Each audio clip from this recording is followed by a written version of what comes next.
Buenas tardes, estimados estudiantes. Voy a explicar la parte de la nómina correspondiente a la segunda parte del laboratorio contable que estamos viendo en práctica profesional. Llegábamos a la parte de la planilla y entonces acá yo indicaba que cada alumno debe de realizar su propia planilla. O sea, aquí ninguna planilla puede ser igual a la de otro alumno. Si nos vamos al laboratorio, nos decía hasta el número 18, eso lo terminamos en clase, lo hicimos todo. Entonces esa parte está desde hace rato finalizada. Después nos decía que provisionemos la planilla de pago en el área de producción con un total de 999,710. Entonces es la parte que corresponde de que cada alumno tiene que hacer una planilla para llegar a ese monto de 999,710. Para esto debemos de incluir varios trabajadores o muchos trabajadores para poder llegar a esa cifra, porque necesitamos detallar salarios que estén apegados a la realidad y no poner salarios extremadamente altos como para poder hacer una planilla corta. Esta planilla tiene que ser larga. Este es un simple ejemplo donde yo incluí 124 trabajadores con salarios pequeños, van de 8,000, 8,500, 8,100, 210. Hay uno aquí que hice para ejemplificar. Obviamente no llevan IR porque son salarios menores a los 100,000 córdobas anual. Mueblería Quesada, nómina personal obrero, del 1 al 28 de febrero del 2021. Aquí tenemos todos los trabajadores y la cantidad de trabajadores que hice para poder llegar. Tenemos su salario mensual, como indicaba, salarios pequeños, pero por eso mismo tengo muchos trabajadores. Aquí tengo su total a pagar, que sería su mes. Y después tengo en las deducciones el INSS laboral, que corresponde al 7%, como indicaba que los salarios son menores al IR, entonces ninguno tiene IR. Y la deducción total es el INSS laboral y el neto a recibir, que es el total a pagar menos el total de deducciones. Después, obviamente el INSS laboral es 7%. Después tengo la cuota patronal del 22.5 porque tengo más de 50 trabajadores. El INATEC el 2% y después tengo las vacaciones, el aguinaldo y la indemnización que corresponde a el salario entre 12 o multiplicar el salario por el factor 0.08333. Entonces la hice a modo de ejemplo.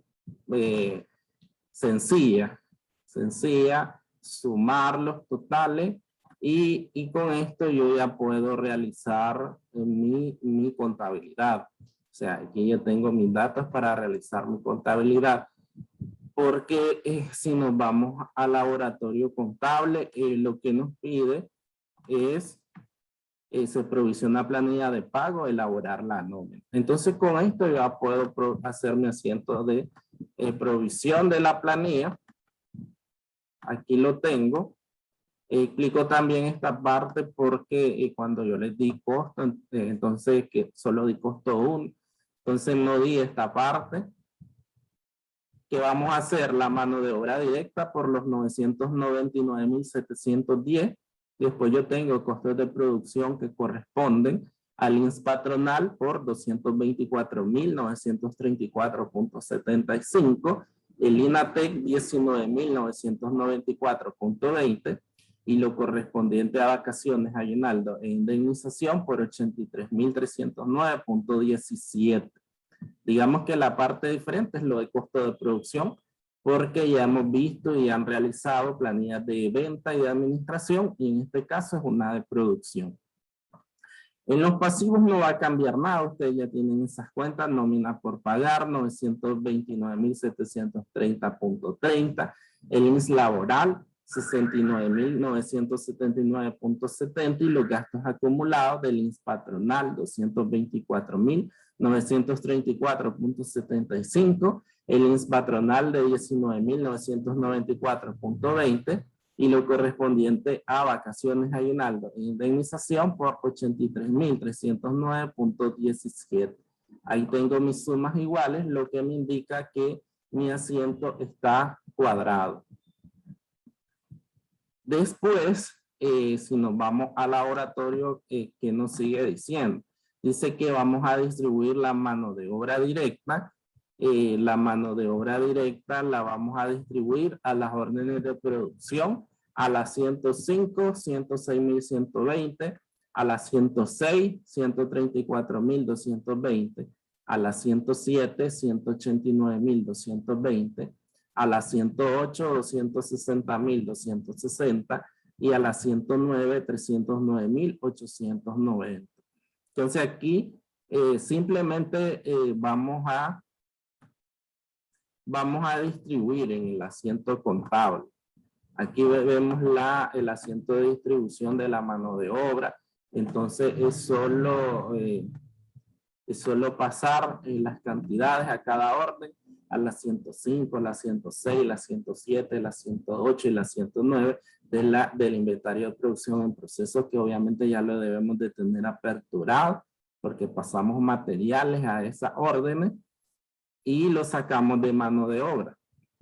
Ahí está mi asiento contable. Pero ¿qué pasa? Que nosotros a las órdenes de producción tenemos que pasar ese costo de producción correspondiente al INS patronal, al INATEC, a las vacaciones, al aguinaldo y la indemnización. Entonces, esa parte de los costos de producción, yo la tengo que distribuir a las órdenes de producción. Entonces, ¿cuánto tengo? Tengo de INS patronal 224.934.75, del INATEC 19.994.20, de vacaciones, aguinaldo e indemnización tengo 83.309.17 para un total de 494.856.45. La forma de distribuirlo es en base a la mano de obra directa. Entonces, mi 100% de mano de obra directa, ¿cuánto fue? 999.710. Entonces, yo divido la proporción entre el total. Por ejemplo, en la orden 105, 106.120 entre 999.710, eso me da el 11%. En la 106 es dividir 134.220 entre el total, que son los 999.710, y eso me da el 13%. Y así sucesivamente dividir cada proporción de mano de obra directa de la orden entre el total. Y entonces ahí yo tengo mi 100%. Entonces yo ahora puedo distribuir esos costos de producción a cada orden, multiplicando el total por el porcentaje. En la 105, ¿cuánto sería? 494.856.45, que es el total de costo de producción por el 11%. Entonces, eso me da 52.529.40. Y así sucesivamente el total entre el porcentaje hasta que distribuyamos el total de los costos de producción. Y después es solo llevarlo al asiento de distribución de los costos de producción. Cuánto es la cantidad que vamos a pasar de esos costos de producción a las órdenes de producción. Porque obviamente aquí estamos costeando la producción que estamos haciendo. Entonces, esto no puede quedar ahí. Estamos trabajando con órdenes específicas y entonces a cada orden hay que costearla, porque al final es lo que les decía. Nosotros debemos de sacar un costo unitario de cada orden. En base a esto, con diferentes distribuciones, no nos va a dar lo mismo el costo unitario. O sea, tal vez estamos trabajando con el mismo producto, pero su costo unitario es diferente porque estamos utilizando diferentes cantidades. ¿Por qué? Porque al final, lo que nos explican los costos de orden específica es que vos tenés una orden diferente. Es como que te pidieron un mueble de un tipo, otro mueble de otro tipo. Entonces un mueble de un tipo puede tener diferentes especificaciones y por lo tanto puedo necesitar más madera o puedo necesitar menos madera. Entonces en base a eso cada orden tiene algo específico diferente y por eso no se trabaja de una sola orden, un solo lote. Eso es la producción en proceso. Cuando nosotros estamos fabricando esos lotes de producción que es el mismo producto masificado, entonces en esos casos nosotros utilizamos el costo por proceso. En los costos, cuando hay diferentes especificaciones, diferentes detalles en los productos, entonces nosotros utilizamos el costo por órdenes específicas para tratar cada orden de forma diferente. Cada orden nos va a costear diferente y al final vamos a tener un costo unitario diferente. Obviamente ya después viene la parte de añadir el margen de utilidad para conocer el precio de venta. Pero esto es, digamos, el énfasis de llevar una contabilidad de costo por orden específica y cómo distribuir, cómo ir distribuyendo cada uno de los elementos del costo a las órdenes de producción. Porque al final lo que les explicaba era que en cada orden de producción yo debo de tener los 3 elementos del costo, que es material directo, mano de obra directa y los CIF. Por eso a cada orden debe de contener esos 3 elementos antes de finalizarse y de enviarse al producto terminado. Obviamente algunas quedan en proceso, pero ya cuando pasas a la orden de producto terminado, en esa cuenta de producción en proceso, vos debes de tener los 3 elementos del costo para poder cerrarlo. Porque obviamente estamos hablando de contabilidad de costo y costeamos con 3 elementos del costo, que es la material directo, la mano de obra directa y los CIF. Entonces aquí está la explicación de esta parte que digamos que puede tener a muchos pegados, pero es sencilla, es solo realizar tu nómina en base al total. Eso es donde nosotros queremos llegar, digamos que es el punto de llegada y nosotros tenemos que elaborar a razón de llegar a ese monto. Obviamente, como les decía, que en esta parte cada planilla va a ser diferente porque no todo el mundo va a poner las mismas personas, los mismos salarios, la misma cantidad de trabajadores. Entonces, cada quien va a tener su planilla. Puede ser de forma sencilla, si ustedes quieren meter salarios con IR, los incluyen. Eso ya queda a discreción de cada uno de ustedes.